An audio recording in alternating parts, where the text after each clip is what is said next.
Right, morning, welcome all.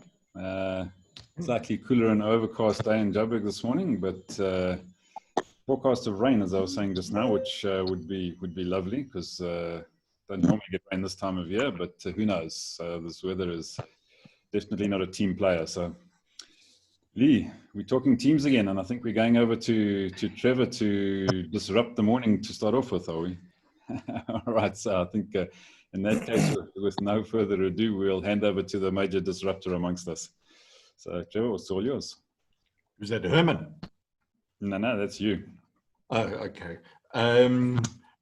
Right. I think I wanted to make some comments just from my side about teams. So I'm not overly entranced with teams. I think teams are actually transient. I think they are short-term measures. And by that, I don't believe that teams should actually last too much longer than a couple of weeks. And it just depends on what type of team. So I've been very much involved in leadership and in teams for over 50 years. And I can tell you all teams are completely unique. They're all different. There's nothing the same. There's no formula that can be applied from one team to another team. It is all guesswork. So from my view, there's just a couple of things that I wrote down as I was listening to people yesterday. And I think some of my analysis of teams is there are teams that are structured as sporting teams. They're absolutely competitive. Those are perhaps the easiest teams to actually motivate because you can sit individuals down and you can turn around and say, hey, listen, why do you want to be part of this team? What's the overall objective? And you can take a team to be national winners. Now, I've been involved in those processes. They are simple to do because each and every single one of those people actually commit to hard work. And if anyone actually does not work as hard as the other members of the team, they get booted out. It's as simple as that. So I've been able to lead teams like that. And I've taken teams like that, both nationally and internationally, and played in sporting teams. Then there are teams of individuals who are employees within work situations. And to me, those are the most frustrating teams of all. In fact, they should drop everything to do with organizing teams in any corporate environment. And what should actually happen is what I believe is happening right now. That corporates should be flattened completely, and only those who really want to achieve something significant for the corporate should actually put their hand up to be part and parcel of a team. And then they should then again turn around and say, well, what's the objective of ourselves as a team? And what are the accountabilities and what are the consequences if we don't do these things, and immediately drop the individuals out of those teams if they don't perform. Now, that's a big problem for people who are staff members and people who think they are leaders and managers and all that sort of thing, because teams expose weak individuals who are hiding in companies. And that's what teams should be done. I think what's happening in COVID-19, I said that I believe this is now an opportunity to equalize, it's a chance to equalize opportunities for everyone. I think the weakest of the weak are going to be disposed out of corporates, out of all environments, as a result of what's going on in COVID-19. And I hope it happens. And then, of course, there are teams that are formed as volunteers, of which I've been involved with those in community operations. And they are perhaps even more frustrating than staff at these corporate type teams, because volunteers think that getting onto a team yeah, I might get on, I might not do, they just waste people's time. I tend to think there are people who think that volunteering is about friendly environments and social networking and all of that sort of stuff, and then we'll just piddle about. You won't find me on those teams. I'm out of that. And having said that, I built one of the largest community initiatives in the country. Over R1 billion was put through that, completely shook up the community. And the community after 20 odd years didn't like that, and they decided to take it back to the old model, and now it's busy collapsing. So I don't like friendly networking environments. Teams, if you're going to call yourself a team, you get serious about getting into a team. And then I just wanted to break down a couple of other thoughts. And listen, I've got pages of stuff here. And that is, I think teams are made up of different people who actually extend the lifespan of a team. So you will get the original, the catalyst or the innovator, of which I am. I am a catalyst. I make things happen. And then it requires the catalyst to actually move out and maintenance managers to start taking it over if you want that team to become a long-term proposition. And then after a while, maintenance managers for me will always cause the collapse of whatever the project is. And that's when turnaround specialists need to be brought in. And after the turnaround specialists have stuffed everything up, you need the catalysts again to actually relaunch a new project. So do I like teams? I've always been involved in leading teams, but don't stuff me around. If you're going to get into a team, set an objective, go and achieve that objective, and then decide whether you want to be part and parcel of breaking the whole thing down again or moving out and doing whatever you do best. Now, that was the soft part of what I wanted to tell you. I've got some hard stuff here that I want to tell you. Anyway, that's enough. Okay, what a way to start the morning. Okay, rattle a few cages, bounce a few ideas around, throw some controversial statements out, and let's see what comes out of the teams. I'm going to go to Steve first because I saw some of his reactions to some of those statements. So Steve, your thoughts on that? Thanks, Ivan. I'm just waiting for the hard stuff to come through. Trevor? No, I don't want to upset you, Steve. Oh, you're going to have to try a lot harder. I have no one with a beard in my teams. Oh, I do. Okay. Yeah, sure. I'm not sure where to start in terms of responding. You put a lot out there. I think it's very clear your perspective on teams is driven a lot by your personality, and I think that plays a big role in terms of people's wanting to be on teams and not wanting to be on teams. And so a lot of what you say I resonate with, Trevor. I think in terms of the catalyst, in terms of there being objectives behind teams. I do think that task orientation is not necessarily the only objective for teams, and I think that's where you find the different sort of social networking and clubs that drive some people mad, like yourself included there. I do think if an objective is not well defined for teams, then the teams tend to get quite lost and tend to muddle around a lot. And how you get to that objective, I think you can come at it from a number of different angles.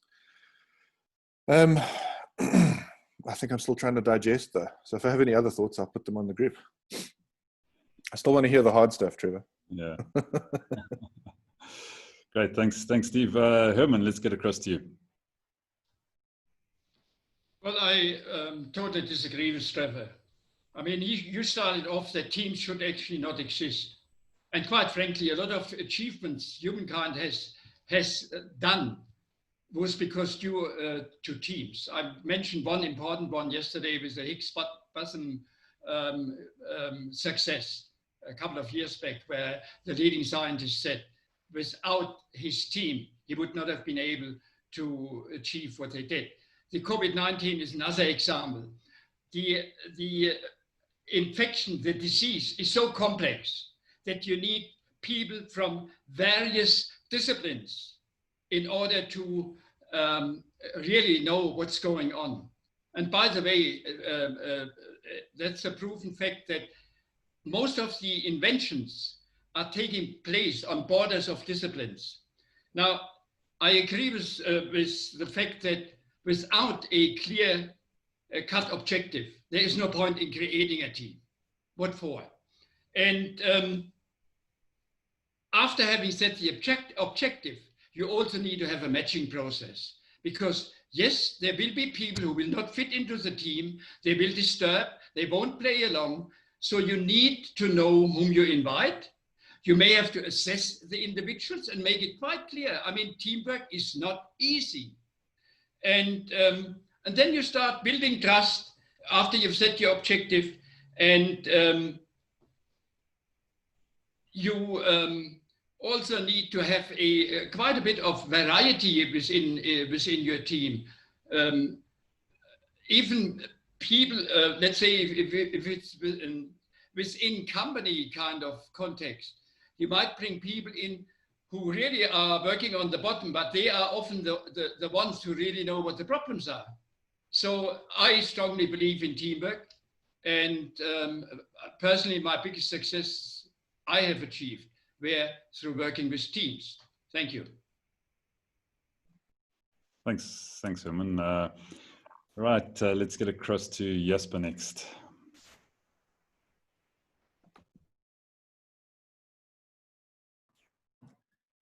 Yeah, I think in many of Trevor's examples,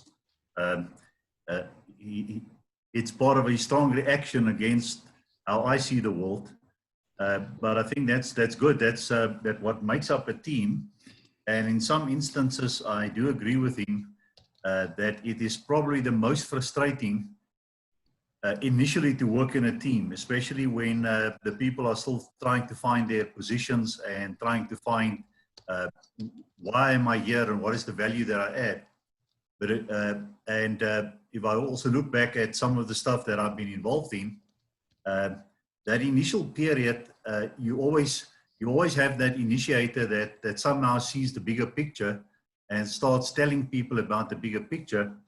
But the people that come on board are not necessarily non-visionaries. They already have their own visionary or their own vision of what they want to achieve in life. And they have tried already to do it on their own. And they found that they are not as effective, and they are then stirred by that vision to say, all right, let's see if it can work out. And I see Lee says, what's the difference between collaboration and vision? And maybe that's exactly what it is. It starts off as just a collaboration. Let's work together on this thing. And I've never had the privilege of working in teams that get paid to work in that. I've always had to work with volunteers, which makes it extra difficult because people have to also eat, and you can only work with them as and when they're available. But I think the point is, an effective team, there must be a vision, there must be a shared vision. The vision is necessarily exactly the same for every person, but they can see where they fit into the bigger vision, and they have a clear idea of their own vision. But that starting team is seldom the team that you see 10 years down the track. So you always start with what you have, where you're at, and you make do to the best of your ability. And like Trevor said, it's in working together that you can quickly see the gaps, that you can quickly see the missing stuff. And then it makes it easier to start replacing the people who are not adding value with people who are bringing in tremendous value. So for me, I've never seen a team as a static thing. I've seen it that everybody on board is unique and adding to the vision. And like we've said to each other many times before, and Trevor have said it, you know, if you don't add value, if you don't even bring in something new, then why are you here? But I think you need people that see the big picture, can be there for the long haul, and at the same time see something that is important to them. So yes, you need teams, but it's frustrating. Because the easiest part is just to do your own thing and get on with it. And I myself had to probably my biggest growth was just to bite my tongue and take a back seat and trying to then win people over to my ideas. And oftentimes you lose. But as long as the cause is served and you see the bigger picture moving forward, then I think that was the objective of the team in the beginning. Great, thanks, Jasper. All right, Stella, let's get to you next. Morning, everyone. Yes, so Trevor, no, I don't agree with you, especially in corporate. My experience in corporate is that it is quite important to have teams because of duplications of functions.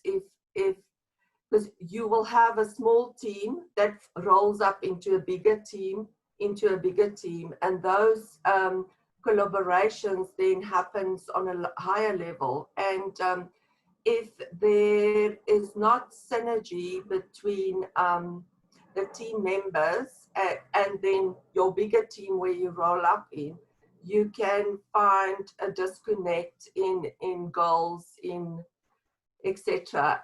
You're smiling, Tracy.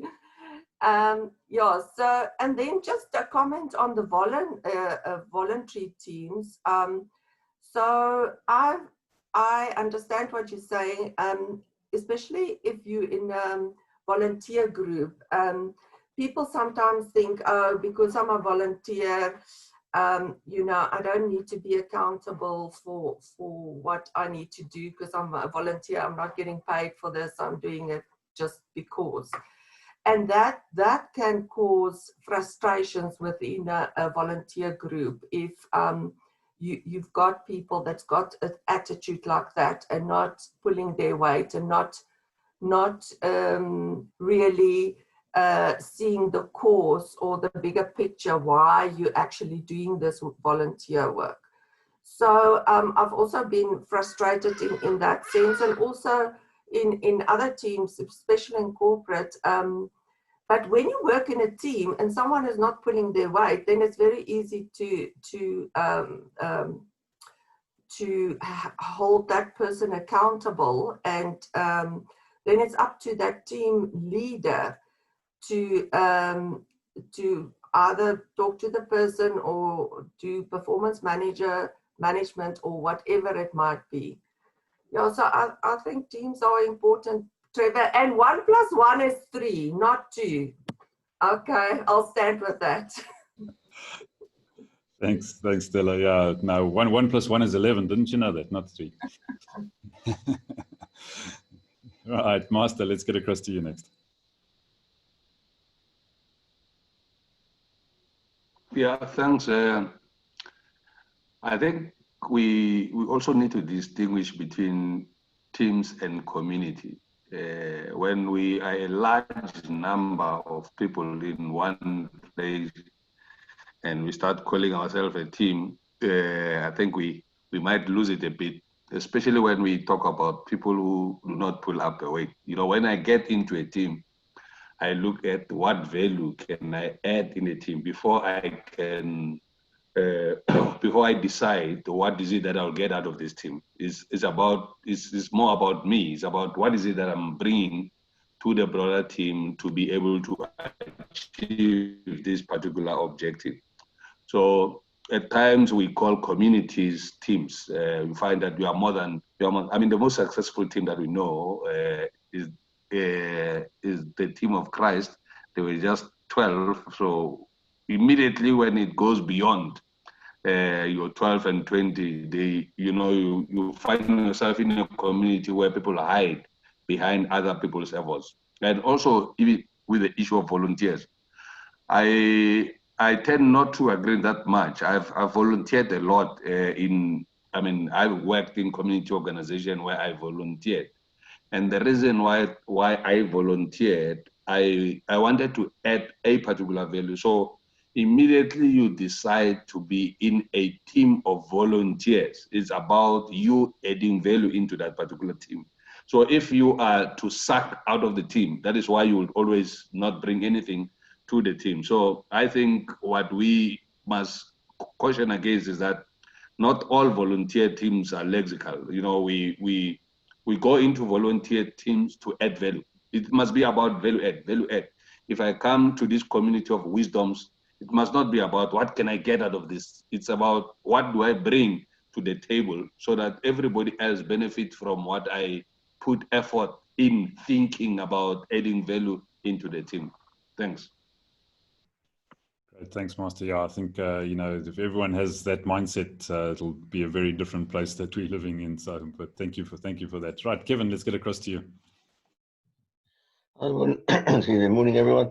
Yeah, I like what Trevor's put across this morning. You know, in general, I'm agreeing with everything you say there, Trevor.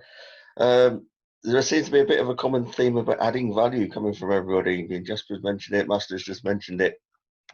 And I think, you know, that is the key bit, the adding value to the team. I feel that in life generally, in the corporate world, in government world, wherever you look, wherever there are teams, there is, generally speaking, always going to be a part of that team that isn't adding any value, and they're just there because they're there. And yeah, it's not easy to get shot with them. I think, yeah, that adding value, they need to be replaced to add more value to the team. I think the only part where teams do make that correct is in the sporting world. I mean, if someone's not adding value to a team in the sporting world, they're pretty soon got rid of and someone else brought in. Yes, so it's all about adding value, and like Stella said, being accountable to the team as well. So that's more important than the actual team itself, is the adding value and the accountability. Great, thanks, Kevin. Right, Cecile, let's get across to you next.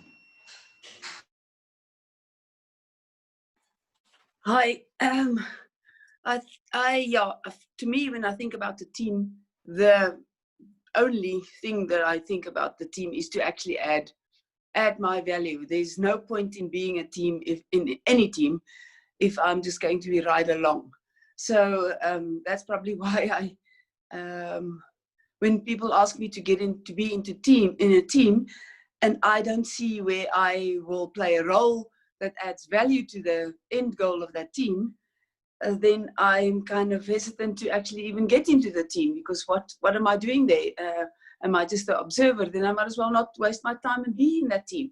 And maybe that just comes from my sporting background, where every person actually pulls their weight. Otherwise, what's the point of being in a team? So I can't, yeah, I've been in small teams, like almost, let's say, when my children were at school and we had to do fundraising. And it drives me berserk if you're in a team of, say, 20 people and you're all going to do fundraising to get the kids to Australia, for that matter. And 2 of you and the kids are the only ones doing the work, and the other 18 all want to share in the profits and share in the hard work that you've done. So those are probably the things that put me off being in teams. So because I love being in a team, but I have to add value, and and everyone in the team has to do the equal kind of work. It doesn't have to be the same work, but I have to add value to that team.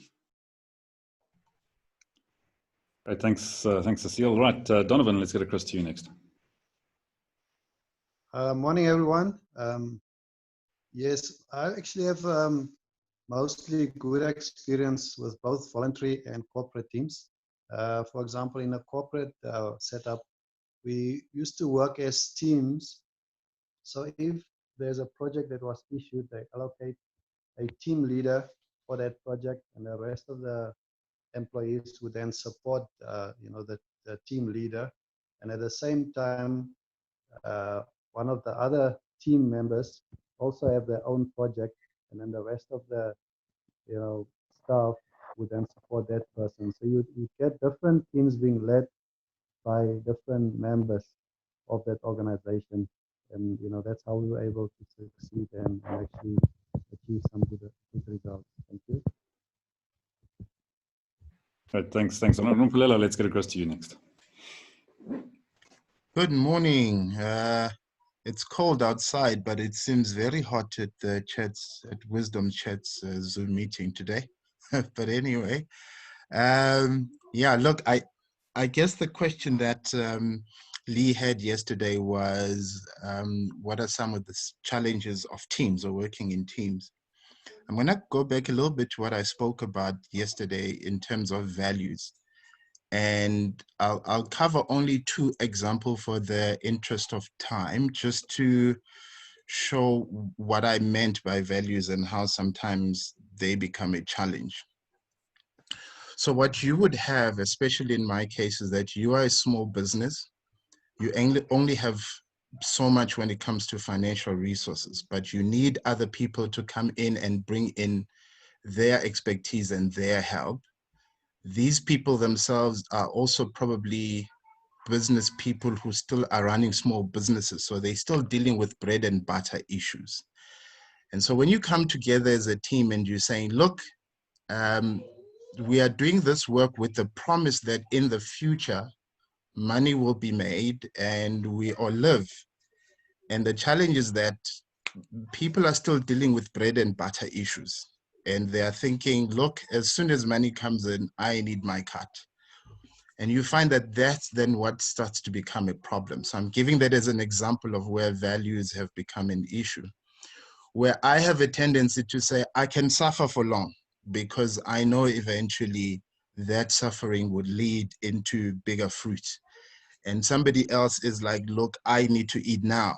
And that's where I found that it's difficult for me to find people that I can work with that don't necessarily need to be paid now, simply because they're dealing with bread and butter issues. But if it is that it's a group of people who have a good pocket and can go for 3 months without being paid, or have an arrangement that they can be paid later, it makes it easier than to work in a team like that. So that's what I found to be a challenge. The second one that I've experienced that was difficult is I work hard and I can work for long periods. And that's what my children tend to suffer from, because I can concentrate for 5 hours, I then expect them to do their schoolwork 5 hours straight. And then there's crying and whinging and, all that. I do work hard, but in my hard work, family has always been, I've always said, I don't want to be rich at the expense of my family. So I've had a partner that would work 24/7 and would fight with me when I'm trying to have family time. So that's where for me, I felt like the value of having family above everything, which was opposite to him, clashed and created a lot of friction. Unfortunately, him working as hard as he did eventually affected his family, but I remained with mine and we are good and up and, So that's what I meant by having different values that then affect team and teamwork, and saying maybe one of the things of holding a team together, yes, is to have objectives, but then is to have an agreement on what do we believe in, especially when it comes to things like bribes and so forth. I've had partners that were like, dude, it's very hard right now. Let's just give these people their 100,000 rand. Let's make 1 million just once. And then after that, we will not do it again. You get what I'm saying? And those have been my practical experiences of trying to build teams around me that I can work with for something greater. I hope I've been clear enough in explaining those difficulties. Great, thanks, Mpuleli. I think some great points there, and good material for thought and decisions. So Ed, let's get across to you next. Yeah, I think there's been a broad range of thoughts, and I think part of the problem is we haven't really defined what a team is. And I think you can get all sorts of variations. If you think about wild dogs, they're a team designed to attack and find food, and they work as a very tight unit to get their food. You think about a zebra, they're part of a very loose team to stop being eaten by the dogs. And I think you get transient teams that exist for a very short period of time, and you get teams that last for a long period of time. I think you get teams that are highly motivated and the ones that aren't. So there's a whole mixture there.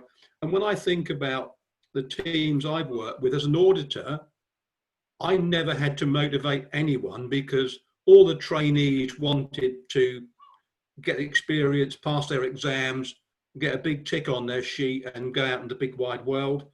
And all the rest of the people wanted to climb the greasy pole. All I had to do was to pick the right people with the right skills to do the job. So if I was auditing a derivative trader, I needed a different set of people from if I was auditing a shoe manufacturer. So yeah, that's sort of, and they were transient teams. You built them for a very short job. They did the job, they went away. I've also been involved with longer term teams in charities where I've been on the board of trustees, and they've kind of been almost too permanent. I think Jasper mentioned about people being standing for re-election, and I think, and sometimes that's right, but very often it's wrong, because they're wrong people, they're not bringing much to the party, they should be kicked off. And I've worked in a charity where people have just turned up, and contributed nothing. And I've been at other charities where we've always pruned the dead wood, encouraged those to leave that aren't contributing. And in fact, I've also on charities introduced the thing where you had to leave after a certain amount of time. So I think, the whole thing about teams, and I've also been in situations where I've been on team building exercises and thought, why am I trying to build a raft with someone so I can go down a rapids, when all I want to do is pass them a bit of paper with an order on for them to actually process it. So I think sometimes we try and create teams when we shouldn't have a team. We should just be working together, passing bits of paper. So those are my thoughts. And I kind of agree with Trevor, and I disagree with Trevor, because I think teams can be very useful, but they are, so different. We need to say what we're talking about. Thanks, Ed. Yeah, I must admit, I've always wondered about the real value of these so-called team building exercises. Anyway, we won't that's a whole nother topic probably, but we'll go down that one at a later stage. So Umpo, let's get across to you next.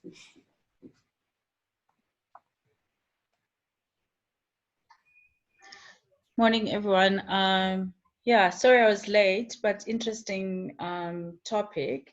So so on my side, I have one core team that we've been a part of for many, many years. I think I can trace it back as far as 12 years ago, some of the team members. But to get to the right synergy and the right roles for everyone, that took forever. Because at the beginning, everybody was kind of like jack of all trades, and then I think now we're at a point where there are clearly defined roles, and then there's synergy. And we also have to, within that core team, we then have sub-teams or collaborations or project-specific teams that we need to put together. And every time we would look at the project requirements, and then we would look at the team that we need to put together. So for example, if we've got a highly particular, a highly detail orientated client, very strategic focus, then there's no doubt that somebody like Mbome would be the person that would be the project lead on something like that. Or, if the project is more about, lifestyle and youth and fun, then, we will have a specific team, to execute that particular project. But what I've realized recently, most recent experience, I'm talking 2-3 weeks, ego is a challenge, and race. So the situation that we were confronted with, very established, accomplished, quantitative researcher, statistician, that we worked with within a team setting as well. And then the client turned around and said, I'm not interested in data, I want a story. then we had to bring in somebody to bring in a qualitative overlay onto the data. And the statistician was incredibly upset, went back to tell us about their experience. But because the person that I brought in was a white woman, that also brought another dimension. Or white is always right, so those are some of the complexities that I'm starting to kind of experience. And this has happened twice in a space of 3 weeks, where seniority and accomplishments versus race have affected the dynamics of a team. I haven't figured out how to work around it. The main thing is that everybody's got to giddy up and get on with it if they want that paycheck. But I've got to find a way. So if anybody's got any ideas, I'm kind of open. Thanks. Great, thanks, Umpo. Yeah, the complexities of people always mess a good plan up, don't they? So, right, Lee, I think it's over to you for your thoughts on the subject, and then we can probably wrap up for the morning. Sure. So first of all, Ivan, did you know how temporary we really are? We're only just a temporary team that's been together for nearly 10 years. So obviously our vision, our objective is absolutely massive. Yeah. And he doesn't have any partners with beards, so I don't know what the last 20 years have been.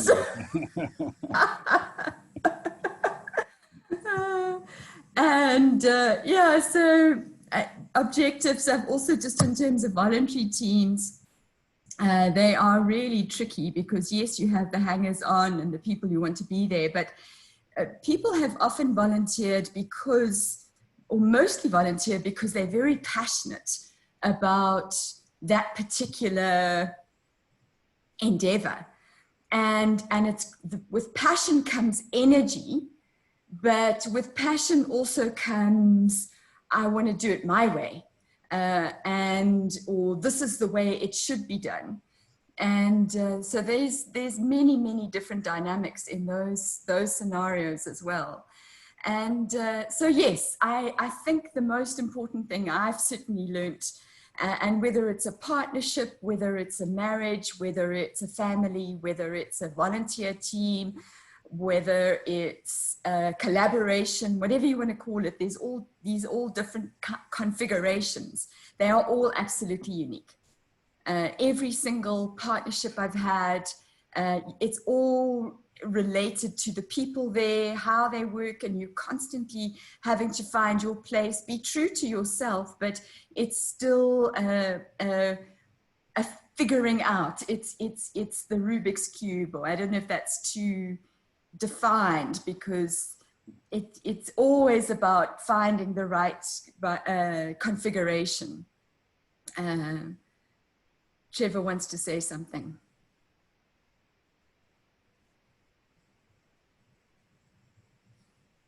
No, you muted, Trevor.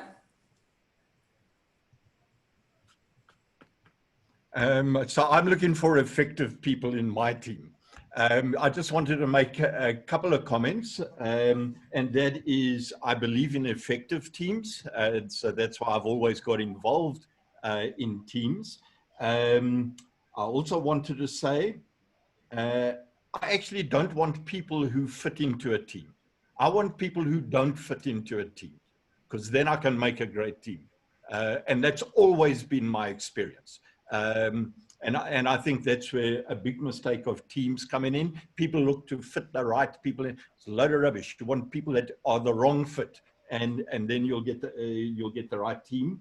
And then Mpumelelo, I want people who have different values around me. And I think the comment that you made was a comment made on morals versus values.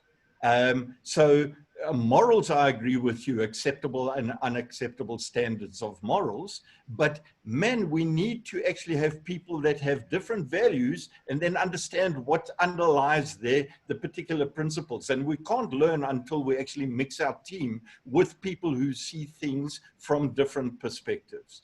So I made those sort of notes, but thank you very much for allowing me to stir the pot. Well done, team. So the thing that I'd like us to think about for tomorrow, and it came up, the word came up a lot, and it's not objective, it's accountable. And I think that is really one of our biggest challenges. And, you know, how do we hold people accountable or to account? And I love Paul's word, this giddy up, you know, giddy up if you want a paycheck. So how do we get people to giddy up? And so that's my question for us tomorrow is, what does it take for us, whether you're the leader or not the leader, and whether we're talking about a team or not a team, how do we hold people to account? Great, thanks, Lisa. All of you go off and settle up your horses today and see how you can giddy up, and we'll get the accountants to check the numbers tomorrow. Take it. Paul, if I giddy up, can I be on your team too?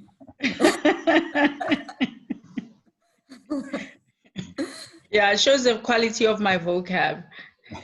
No, it's a great word. It's a perfect description. Great. Fantastic, folks. Have a super day further, and we'll see you in the morning. Make it a good one. Cheers now. Cool, thanks.